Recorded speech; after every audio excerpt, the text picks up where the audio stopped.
Assalamualaikum dan salam sejahtera. Saya Ahmad Azwan Syafindi bin Awanzi, nomor matriks BA 201100094 akan membentangkan laporan proyek akhir saya bagi kursus penilaian impact sosial. Bagi tajuk proyek akhir saya ini ialah proyek pembangunan mini kompleks Sukan Hoki di Lahad Datu. Pengenalan, proyek pembangunan mini kompleks Sukan Hoki ini tercetus ekoran daripada ketiadaan padang hoki yang sesuai untuk para pemain melakukan latihan dengan baik. Proyek pembangunan mini kompleks ini juga wujud ekoran daripada berlakunya banyak kecederaan kepada pemain disebabkan padang yang digunakan untuk latihan tidak bersesuaian. Oleh itu, laporan penilaian impak sosial ini dilakukan bagi melihat sejauh mana proyek pembangunan ini memberikan impak kepada sosial masyarakat maupun komuniti setempat di kawasan Lahad Datu. Menurut kajian Engkahcon 2016 mengatakan bahwa proyek pembangunan yang dibangunkan akan mendatangkan impak kepada alam sekitar dan sosioekonomi penduduk setempat.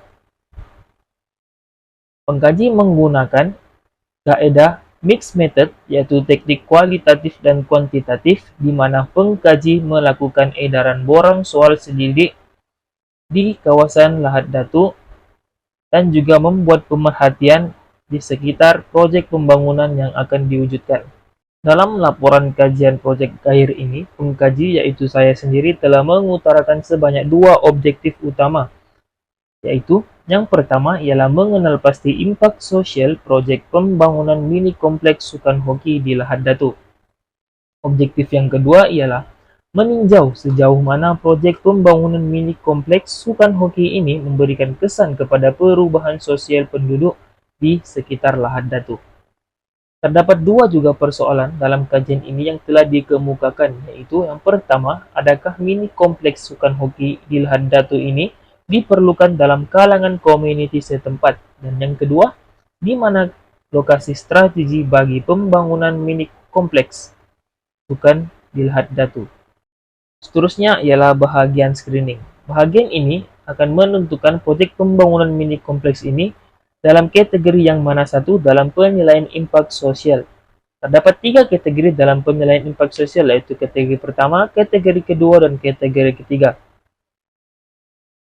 Mengikut kajian pengkaji, proyek pembangunan ini adalah merupakan kategori yang ketiga dalam penilaian impak sosial, di mana proyek ini perlu mendapatkan keizinan ataupun kebenaran daripada pihak PBT ataupun pihak berkuasa tempatan untuk mewujudkan proyek pembangunan ini. Bahagian scoping ataupun bahagian pembidangan. Dalam bahagian ini terdapat beberapa topik yang akan dibincangkan, yaitu mengenal pasti isu dan mengenal pasti pihak berkepentingan dalam proyek pembangunan ini. Bagi mengenal pasti isu, pengkaji telah mendapat beberapa isu dalam proyek pembangunan mini kompleks Sukan Hoki ini. Yang pertama ialah perubahan sosial komuniti setempat. Isu ini adalah isu yang paling penting kerana proyek pembangunan ini akan memberikan perubahan sosial kepada masyarakat ataupun komuniti setempat di sekitar Lahad Datu melalui proyek pembangunan itu sendiri. Dan yang kedua ialah ketiadaan tempat yang bersesuaian untuk mengadakan sesi latihan. Seperti yang sedia maklum yang telah dinyatakan tadi, dalam pengenalan, pengkaji telah mengatakan bahwa kebanyakan pemain ataupun yang meminati Sukan Hoki tidak mempunyai padang yang sesuai untuk mengadakan latihan. Oleh itu, isu ini telah timbul di mana pemain ataupun mereka yang meminati Sukan Hoki ketiadaan tempat yang bersesuaian untuk mengadakan sesi latihan, menjurus kepada terbangunnya proyek pembangunan mini kompleks ini ekoran daripada isu-isu tersebut. Dan yang kedua ialah pihak berkepentingan dalam proyek pembangunan ini. Terdapat tiga pihak yang berkepentingan dalam proyek pembangunan mini kompleks ini. Yang pertama ialah Majelis Daerah Lahad Datu, dan yang kedua Jabatan Alam Sekitar, yang ketiga ialah masyarakat setempat. Seterusnya ialah bahagian baseline. Bahagian ini adalah merupakan bahagian di mana pengkaji akan menguraikan lebih detail berkaitan lokasi kajian. Lokasi yang dipilih oleh pengkaji ialah meliputi kawasan Pekan Lahad Datu, di mana proyek pembangunan ini akan dibangunkan di tengah-tengah Pekan Lahad Datu itu sendiri. Seperti yang sedia maklum, Pekan Lahad Datu ini dihuni dengan pelbagai kaum, terdiri daripada Bugis, Bajau, Kadazan, Iban, dan macam-macam lagi. Kebanyakan penduduk di kawasan Lahad Datu ini mencuburi pekerjaan dalam bidang perniagaan dan juga perindustrian. Hal ini karena di Pekan Lahad Datu itu sendiri terdapat beberapa kilang perindustrian yang memproses seperti minyak sawit, tepung, dan sebagainya. Oleh itu, kebanyakan penduduk setempat di sekitar Pekan Lahad Datu itu mencuburi pekerjaan dalam bidang perindustrian dan juga perniagaan. Ekoran daripada terdapat banyak kedai-kedai maupun pusat-pusat perniagaan yang telah diwujudkan di Pekan Lahad Datu itu. Seterusnya ialah jangkaan dan penilaian impak ataupun mitigasi. Terdapat 3 masalah sosial yang telah dikenal pasti oleh pengkaji dan juga 3 mitigasi serta agensi yang bertanggung jawab untuk mengatasi segala permasalahan ini. Masalah sosial yang pertama ialah kesesakan lalu lintas, di mana akan terjadi yang kesesakan lalu lintas di sekitar Pekan Lahad Datu Ekoran. Banyak jentera-jentera berat yang akan melalui kawasan utama maupun jalan raya utama di Lahad Datu itu untuk menghantar barangan keperluan proyek pembangunan tersebut. Bagi langkah mitigasinya pula ialah pihak yang berwajib maupun pihak yang bertanggung jawab dalam mengurus proyek ini perlulah membuka satu jalan alternatif untuk jentera berat melaluinya bagi menghantar barangan keperluan proyek pembangunan tersebut bagi mengelakkan kesesakan lalu lintas terjadi. Agensi yang terlibat ialah unit trafik PDRM, di mana mereka perlu mengawal kesesakan lalu lintas tersebut yang terjadi ekoran daripada jentera berat yang telah melalui jalan utama di Lahad Datu yang telah menyebabkan kesesakan lalu lintas yang sangat teruk.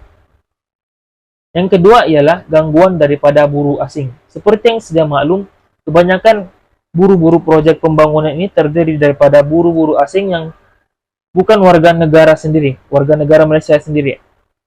Kebanyakan pengurus proyek telah menggunakan buruh-buruh asing yang terdiri daripada buruh daripada Myanmar, Bangladesh maupun Indonesia. Gangguan ini akan berlaku akibat daripada buruh asing itu mengganggu penduduk setempat di sekitar proyek pembangunan. Bagi langkah mitigasi pula, pengurus proyek perlulah bertindak tegas dengan mengambil tindakan yang tegas kepada buruh asing yang telah membuat kekacauan dan mengganggu komuniti setempat di sekitar proyek pembangunan. Bagi agensi yang terlibat pula ialah pengurus proyek dengan kerjasama PDRM bagi mengelakkan perkara ini berlaku. Dan langkah yang terakhir ialah gangguan bunyi. Seperti yang sudah maklum, jentera berat yang digunakan untuk menjayakan proyek ini banyak mengeluarkan bunyi-bunyi bising bagi mewujudkan proyek pembangunan ini. Langkah mitigasinya ialah pemilihan lokasi proyek yang sesuai. Pihak PBT dan juga pengurus proyek perlulah mencari lokasi yang sesuai di mana jauh daripada komuniti setempat agar tidak mengganggu mereka dengan pencemaran bunyi. Agensi yang terlibat dalam menangani masalah ini ialah Jabatan Alam Sekitar. Seterusnya ialah Pelan Pengurusan Impak Sosial ataupun SIMP. Terdapat 2 fasa dalam penilaian pelan ini. Yang pertama ialah fasa pembinaan dan fasa operasi. Saya akan menerangkan terlebih dahulu bahagian fasa pembinaan. Dalam fasa pembinaan terdapat 2 impak sosial yang pengkaji telah dapatkan. Yang pertama ialah menjejaskan kualiti hidup masyarakat. Hal ini adalah disebabkan terdapat pencemaran-pencemaran yang berlaku seperti pencemaran bunyi, pencemaran bau, habuk dan sebagainya yang akan menjejaskan kualiti hidup masyarakat di sekitar proyek pembangunan itu. Tahap keteteraannya ialah sederhana. Outcome yang perlu dicapai pula ialah mengurangkan pencemaran, dan langkah untuk mengatasi impak sosial ini ialah pihak pengurusan perlulah menggunakan bahan yang mesra alam bagi mengelakkan pencemaran. Pemantauan yang perlu dilakukan adalah berkala. Dan yang kedua ialah ketentraman dan keselamatan penduduk terjejas. Hal ini karena seperti yang sudah dibagi tahu tadi, terdapat gangguan daripada buruh asing yang telah menyebabkan masyarakat ataupun penduduk setempat berasa tidak selamat ekoran daripada gangguan yang dilakukan oleh buruh-buruh asing tersebut. Tahap keteteraannya ialah sederhana. Outcome yang perlu dicapai ialah memastikan ketentraman penduduk dalam keadaan yang baik. Langkah bagi mengelakkan impak ini ialah pihak berkuasa perlulah mengadakan rondaan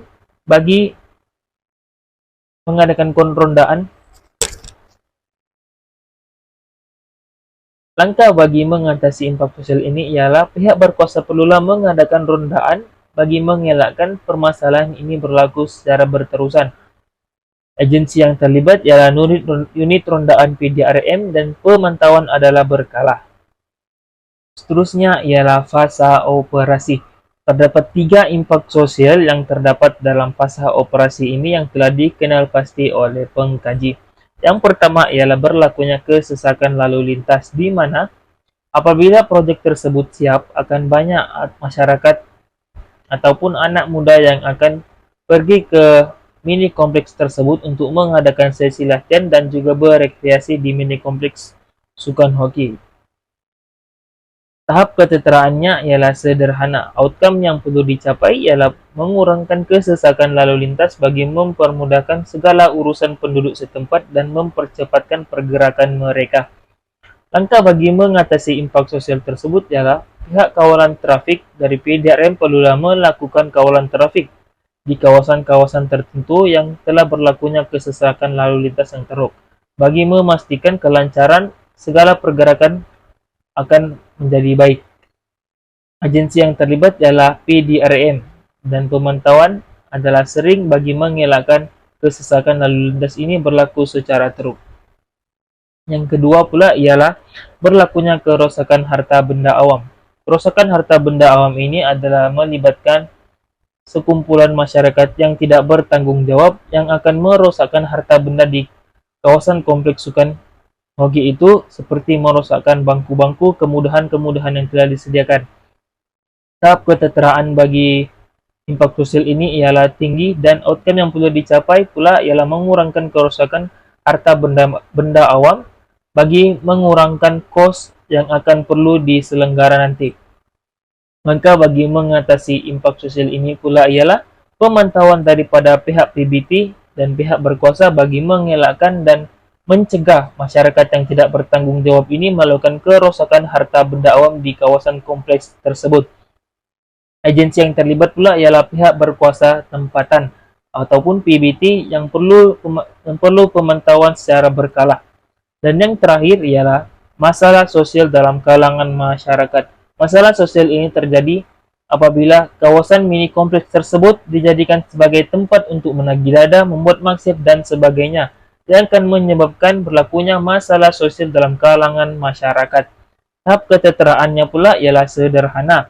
Outcome yang perlu dicapai ialah mengelakkan dan mencegah masalah sosial agar tempat tersebut terjaga dengan baik. Langkah yang perlu diambil bagi mengatasi impak sosial tersebut ialah rondaan daripada pihak PDRM agar segala masalah yang berlaku di mini kompleks tersebut dapat dielak dan dapat dicegah. Agensi yang terlibat pula adalah PDRM dan pemantauan adalah sering bagi mengelakkan dan mencegah segala permasalahan sosial yang berlaku di mini kompleks tersebut dapat dielakkan. Dan yang terakhir ialah penutup. Secara kesimpulannya, proyek pembangunan mini kompleks sukan hoki ini dapat memberikan kemudahan kepada masyarakat yang meminati sukan hoki. Proyek pembangunan ini juga dilihat sebagai satu proyek pembangunan yang relevan karena dapat memberikan perubahan sosial kepada masyarakat setempat, khususnya di daerah Lahad Datu. Akan tetapi, di sebalik pembangunan proyek ini perlu dilihat impak yang akan berlaku. Oleh itu, laporan penilaian SIA ini dibuat bagi mengenal pasti impak yang berlaku serta mengenal pasti segala langkah yang perlu dilakukan bagi mengatasi impak yang berlaku. Sekian, terima kasih.